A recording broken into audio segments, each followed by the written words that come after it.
All right, if all goes according to plan, I should have hopefully at least get this booted up today. We interrupt this video to bring you a special message from iFixit. No, we interrupt this interruption with this interruption about new stuff from iFixit. Wish you had a new graphics card, but inventory sucks? Fix the inventory problems with iFixit. Whoa, don't drop it. Can't fix that with iFixit. Just kidding, yes you can. Wish you could take iFixit with you anywhere, but your pockets aren't big enough? Introducing the new More And the new Minnow. Take them with you anywhere. So get iFixit for your loved ones, or just get them for yourself. So first things first, you're probably wondering why it tipped over. One, I'm noticing this tube right here kind of goes down towards the reservoir a little bit. So I'm gonna try putting one more spacer fitting in there to see if that's enough to make it flat. But that's not why it's on its side. It's on its side because of these feet. One of my biggest problems with Skunkworks has always been these ugly rubber feet. Now Case Labs later on had developed a nicer foot. But I also have this system right here, and one of the feet started coming loose, so I'm wondering now if these will work with this screw right here. Probably not. This hole appears to be a little bit too small, but these look very similar to the feet that they had come out with. Now they're a little shorter, but that's not a big deal because there's nothing coming in through the bottom. There's no intake there at all. So I'm debating now on whether or not I should enlarge this hole slightly and then put the feet from the 928 on there, but then these won't, these won't work with the 925, that's the 928. I guess I could always change the feet later. Okay, well that works. Just thread it through. Oops, let's see, right. So that's what that would look like, which would be prettier. All right, I'm stealing the feet. I'll figure out new feet for the 925 later. So one of the things I forgot to plug in my infinite wisdom is that cooling zone cable that comes with this particular water block that is designed to allow all sorts of communication between the motherboard and the water block. So it's got a flow meter in there, it's got a temperature sensor, it's got all kinds of stuff. So there's a header here on the block that's kind of covered by this heat sink that has to connect to one of these harnesses down here somewhere. I have to look at the manual again. This would have been a lot easier had I done it when it was out, one of the 52 times I had it out. Haha! So it's got a water out temp sensor, a water in temp sensor. So I guess we'll know now what the delta is through the block. It's the only thing it's cooling, so that would be nice to know. I'm assuming this is the RPM meter or something. I don't know why it's got 3 wires on it though, because it does have a flow meter. And then obviously RGB. And these all plug in down here somewhere. Okay, so it's radiator time for the lower, or at least figuring out the lower loop. Now because I have to go down and up out of here twice, I don't know if I want the fittings right here or if I want the fittings on this side. Because if I'm gonna use the middle for the 280, then that means right here does not give me a lot of space to work with these fittings going into here. And I want there to be some slack. That way, if I do go solid tubing down here, I'll be able to still, be able to attach it. Now, the way I did it in the past was when I didn't have the 280, when I had just exhaust fans over there and I omitted the 280 entirely, it was easy because I could just have that whole thing out, plug everything up, plug everything in, and then I didn't have another rad to deal with. But I'm not confident I'm gonna be able to do solid tubing down here with the 280 and the 560. My only concern, like I've said in other videos, is that I don't know how that fluid reacts to soft tubing. I'm surprised at how clean it stayed after 8 months. But what we did notice is some of the fittings, some of the 90s, became quite polished inside. So if you look down in there, you can see that you're seeing solid brass. These are brass fittings. And that's because there's a slight abrasiveness. This is what one looks like that was not being abrasive on there. So you can see the difference in color and shininess. So there's a slight bit of abrasion to this fluid, which is normal for anything with something suspended. And that abrasion running across soft tubing can leach some of that plasticizer out of there. So that's my biggest concern. Part of me wonders if I should just ditch the 280. And mostly that's because these panels right here that would be removable for me to allow access, they come out from the inside. So it's not like I can leave one out to reach in there and then put it back, because I think that's a little bit of a design flaw in my opinion. These should have mounted to the front. Things Case Labs never really would have had an opportunity to fix with the way things went down. Okay, so I have 7 black soft tube fittings, and I need 8. So I guess what that means is I'm gonna have to use chrome, and they're not even the same brand, or 2 chrome on something, just for my OCD knowing there's a pair of something different down there. Not gonna see it, it's not gonna matter. But it's funny because I was telling Phil, every iteration of Skunkworks has had a mismatched fitting somewhere because I was off by a count. And the thing is, I have 7 of these fittings, which means there's another one somewhere. We have been tearing this place apart and we cannot find it. And I know the second I put this together and get fluid in it, we're gonna find it. It's not gonna matter. So, okay, let's talk about some of the stuff to consider down low here. I want inlet to the first rad to be on the bottom. So let's say this is coming out of here, right? This fitting right here is the out. I want that to go into the bottom of the radiator. The reason for that is the air can then flow up to the outlet fitting. And then I want the outlet of this rad, technically it's gonna go in there, but I also want the same thing. On the 280, I want the inlet on the bottom and the outlet on the top, that way the air doesn't get trapped in the lower part of the rad. But I also need to fashion a drain down here. And I'm gonna probably do it on the 280 side because of the fact that the 280, the fittings will be facing, yeah, I guess I could still do it down here. What I have to do though is I have this guy, if you guys are wondering. So this is like it's just so it comes in here or goes in there, but it gives me an area to attach another fitting. So I can attach a drain to this. Yes, in all of these fittings, by the way, these are leftover gold ones from the EVGA build and stuff. In all of these fittings, I don't have one more frickin', wait, I didn't check in here.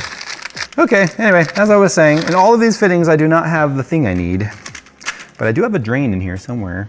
So when it comes to the drain, I would want it to be on the lowest side because fluid, wants to go low and air wants to go high. So I'd be able to do that, have the fitting going off to the way I need it. But the question is, can I get this in there still? I wish they had made these brackets mount on the outside of the case, if you want to know the truth. There's so many little things I would change, but oh well. Yeah, I don't think that's gonna work. I mean, because that's an inlet, it doesn't really matter that it's a little higher right there.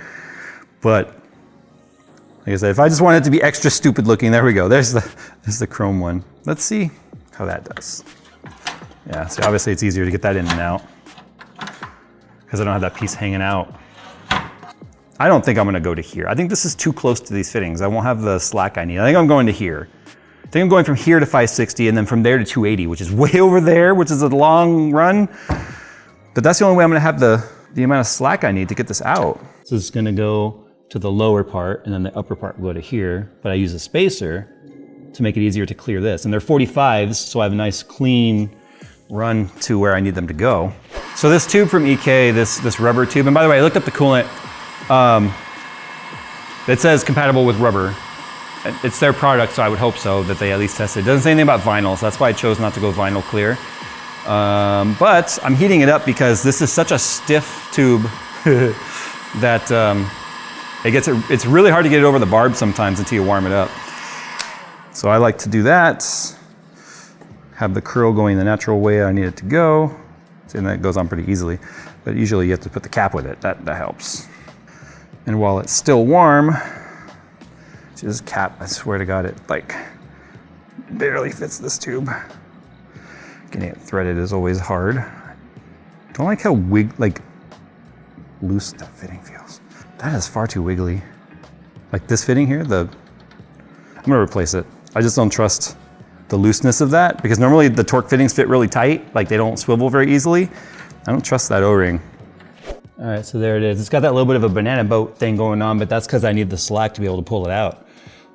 But yeah, I think this will be fine. A little bit of coolant to get trapped here during like bleeding process in terms of trying to drain it, but that's always gonna happen. Down here is a lot better than up in there. I gotta do the same thing now for the 280. But it's gonna be a lot longer run, which will be easier because I won't need to have as much slack, or it could be a little bit tighter because it'll just be swinging out. So because it'll be swinging out from a portion farther away, the arc radius will be kind of the same, so I can go more tight there. But before I can do that, no, I can do that and then put in the power supply. No, wait, I can't. Power supply has to go in first, and then the 280 has a very specific way it has to go in. Like the bracket has to like go out this hole, swing in, and then go back. But the power supply has to be in before that. And the food has to be in my gut because it's lunchtime and I'm fat before all of that. Okay, so now before we can do the next side, I have to put in the power supply, like I said. Fortunately, power supplies have gotten a heck of a lot smaller than they used to be. That's a 1,000 watt platinum power supply right there. I'm used to them being like that long. So the nice thing about this is it will give me a lot of extra space down there. So if we look at the space I'm gonna have now, this is so comical versus what every other version of Skunkworks has ever looked like. Yeah, it makes it look like an SFX. Yeah. Compared to the regular It does. parts of the computer. Yeah. You know what I just realized though? Now when I drain it, I have to take the power supply out. Why didn't I put the drain on the... 280. Yeah. It really should be on the 280 side because there's all this room over here. And this is why my builds take a year. So now that I have fixed that issue, now I can put the drain on the 280 side, which would have made a lot more sense. And that's the way it... Actually, it wasn't like that in the past. In previous Skunkworks, the fittings for the 560 were on the other side, which I said I might have done, which I might do, but I didn't do. It's funny. I can actually have room to put my hand in here to still work on cables. I'm used to the power supply like coming all the way to the 280, but I'm not ready to do that yet. I still have to hit the fittings on here. Then once this is in, I just have to plug up, change the cap or the plugs, because I got silver plugs for where the chrome ones were inside the system. Put my top tube back on, finish up some of the wiring, and then pray. Easy peasy. So that's how that goes. Look at all this room for activities. I'm not used to this. So that's one of the old power supplies from Skunkworks, still when it was green. And then I kept the orange cables from the orange iteration on the stuff in the back that you couldn't see. But there's your example of like how much space it would have taken up, you know, versus the new one. 1,000 watts versus 1,600, but I don't need 1,600. I'm not running 42 graphics cards this time. Corsair brings gaming to the next level with the Xeneon 45-inch flexible OLED Xeneon Flex display. With up to 240 Hz refresh rate, 0.03 millisecond gray to gray response time, motion blur canceling, anti-reflective coating, burn-in protection, and customizable bend based on user's preference, the Xeneon Flex from Corsair allows gamers to truly tailor their display to their liking. Click the link below for more details. So why is the power supply back out? Because I forgot to put these fittings in. So I have to get the tubes ready first, and then I can put the power supply in. I feel like by the time I'm done with this build, I will have built it like 5 times because of how many times I had to put something in, and then take it out again. This case used to seem a lot bigger. It really did. Crossfire! Don't get caught up in the... The underside has never looked this stupid. You can't see it, but still, it's just because it's going in and out twice. Normally I just would have gone into one rad to the other rad to up. Whatever, it works. Okay, now I can start getting all this other crap in and out of the way. So, oh, we also didn't realize there was an overclock. So I'm using the jumper on this instead of the little toggle switch. I'm just gonna leave it jumpered because what that does is it basically combines all the 12 volt rails. Since I have one 4090 GPU, a single 12 volt rail for this is good. So instead of dividing up those amps across multiple 12 volt rails, this is gonna give us full power and basically less ripple and just cleaner power to the graphics card at this point. Will I notice a difference between that switch on or off? No, I won't, honestly. But it's a feature and I was like, whatever, let's do it. So I did it. It's obviously the next day, I got a haircut. I'm wearing a different shirt. So I'm gonna be sending Nick to Micro Center this morning to go and get fluid because they have the fluid that we need for this because I did not check that as I was ordering stuff. Fortunately, Micro Center carries a lot of water cooling stuff. I'm gonna point out too, I have one of the 1.1 90 degree adapters right here in silver. I'm not planning on leaving silver. I'll end up putting that to black. It's just silver's the only one I had in variant A that was either black or silver. They only sent me a black variant B when we did that kind of a first look at the new adapter. So I will be changing that. You might be wondering, well then why aren't you just using the black one in the meantime? Well, apparently I broke the little retention tab on that, so it just pulls right out. And given the scenario regarding 4090s and loose connectors, I don't think that's a good idea. So I'm gonna leave that like that for now. But I also had to take the little cover off that says cable mod on it, because it only goes on the side opposite of the pin, but because the Strix is backwards, puts the retention clip on this side, which means the cover was on the back, so it looks stupid. And no, you can't switch it to this side. It's not reversible. I think cable mod should adapt or redesign that so you can flip it based on where your plug is. Okay, so one thing we're gonna do right now before Nick gets back, I've got my GPU back in, got my tubes reconnected here. There is enough thermal mass of this water block to allow me to turn on the system and see an image without it overheating. In fact, I already did this test with the motherboard tray when it was out, sat there in the BIOS and watched the temperature, and it kind of stopped climbing around 70 C at idle. Although it's not idle in the BIOS, it goes to its full clock speed in the BIOS. So it shows you how much thermal mass there is. But I want to make sure all my fans are turning, all my lights are working, and that I get an image, because just because I got an image when it was out of the system doesn't mean I'll get one when it's in. With that said, there is so much lighting in this. It's like, bro, we heard you want RGB. What? All the RGB. My pumps are not plugged in, by the way. The power is unplugged from the pumps. When they're dry, you don't want to run them. I got a blue light. Yay! Okay, so Nick is back with the fluid. This is the EK Cryofuel Mystic Fog pre-mix. Got 3 bottles of that. I actually got some dye. I was debating on dyeing it pink, actually, both loops, because of going with the whole nebulous purple, like the vaporwave kind of a thing. I think I've decided against that only because now I can still control the colors through RGB rather than being tied into one thing, but that's neither here nor there. I still, even though I know that these reservoirs can't hold the pressure, and they leak slightly out of those fittings on the top that we've already talked about, I still need to use the pressure tester on the GPU loop just to rule out that there's no major issue somewhere. Okay, here's what's worrying me. It's holding the air. So, the question is the leak bad enough to let water out? Because water fluid molecules are bigger than air molecules, and air molecules can leak through finer. It's not moving. Okay, so the reservoir does hold fluid. Well, I found where the leak was. It was actually these fittings right here, these lower fittings on the block. I didn't check them. They were about a quarter turn loose. So I tightened these up. Thank God. I did not want to have to go check all the different fittings and stuff in here. That would have sucked so bad. But we're good now. So with that said, time for the fun stuff.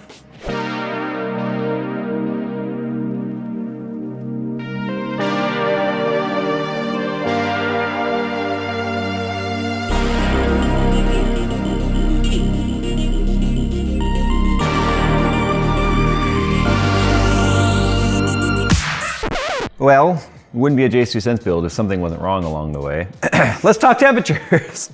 I have a theory that I can't use that graphene pad. Whoa.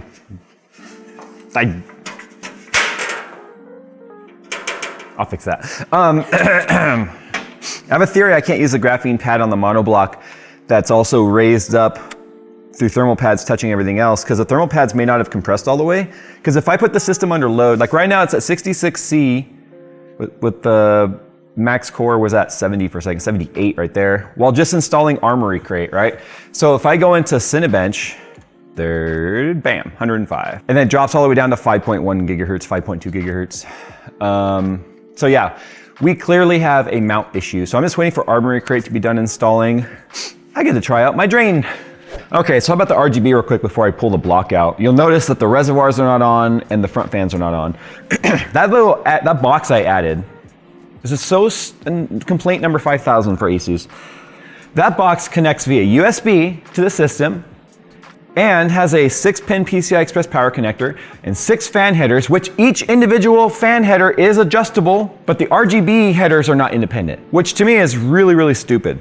So by me splitting even more channels, it was freaking out the RGB. A bunch of stuff was just, it was like seizuring and stuff. So I unplugged two of my splitters, which is basically just this, and everything started working fine now. So there is another ARGB header on the motherboard that for whatever reason has a proprietary plug. As you can see here, breaks out into 2 channels, and it has this plug on one end. All right, well that actually worked pretty well. There's the reservoirs lit up, there's that. I now have like 17 ARGB splitters in this thing. All right, that actually worked pretty well. I got most of it out. Ended up just undoing this tube right here, pulling it out, doing my blower on that to blow everything out through the block into here and then into the overflow, if you will. It's like impossible to do a build like this without getting some coolant somewhere. And it sucks, but it is the way. That's the way the cookie crumbles. I'm losing my mind. So it was actually like this.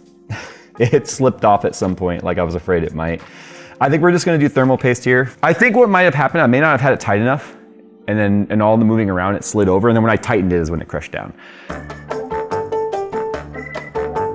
Okay, here we go. So it's clear the min-max. It was max of 53 when loading the program.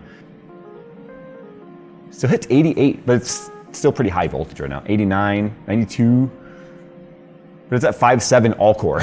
I haven't even loaded the 14900K BIOS on this board, okay? This is just, it thinks it's a 13900 KS or whatever, so I don't think it needs all that. So I'm gonna go ahead and, well, I'm gonna let you guys get back to the montage.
All right, we're back up and running. All my RGB is working, as you can see. I've got my lovely kind of a retro wave sort of a look going on here. My drain worked pretty well, actually. I'm pretty impressed with how it worked. You also notice I changed the RAM to the Team Group T-Force, and the reason for that was the HyperX was just the RGB color balance was so far off. Like, teal was green, and then like purple was like red. It was just bad. So, and it was way too bright. This actually matches a lot better, and it's 6200 dims versus 6000 on the other ones. So let's talk about performance here. This is not a golden chip. I need to point that out right now. This 14900K is like run of the mill. What I mean by that is it actually needs a fair amount of voltage to get the performance that I want out of it. So doing some overclocking tuning, which is what I was doing now for the last couple hours actually. Okay, so my last run here was a 41519. It's a 5.7 gigahertz all core. 5.6 gigahertz is the factory all core, but that's just for the short duration. Like it would hit 5.6 for only like a couple seconds and drop down to like 5.5, 5.4, sometimes even 5.3. Temperatures at those speeds were like 75 C, which is still a bit warm in my opinion for the size of the loop for the CPU. But the bottleneck in cooling these days for Intel is definitely the IHS and everything going on there. That's why the delidding has become such a thing for 13th and 14th gen. If we look at our temps right here, package temps at 83, 84. Here's our speeds right here, 5.7 and then 4.6. So 83, 82, and that was a 41,382. So I've got it somewhat dialed in. I have a minus 75 millivolt voltage offset on there because again, by default, the motherboards push way more voltage than necessary. But hey, it's done. Skunkworks is modernized. It's funny because I went back and looked at some of the older Skunkworks vlogs and we were watching it. And in the video, I was like, oh, I've been working on this for so long. This build's taking forever. I've worked 2 14-hour days on this build. Oh, young YouTube Jay, how naive you were to think you would continue to build awesome computers in 2 days. The difference back then is it was my only computer. I had to make the edits on the video on that computer, play my games on that. I had one computer to do everything with the exception of a test bench. So it couldn't be down. Anyway, there you go, guys. It's done. The epic conclusion to Skunkworks. I think V6 is where we are now. Anyway, more custom builds coming. The next custom build I'm gonna do is for a friend of mine, actually the original owner of Red Mist, which led to me initially buying an SM88 to begin with because I loved building in that case because that's what he had. Is gonna be having me do a custom build for him. We're thinking about maybe using the Dark Base Pro 901 from Be Quiet for that. That should be a fun one.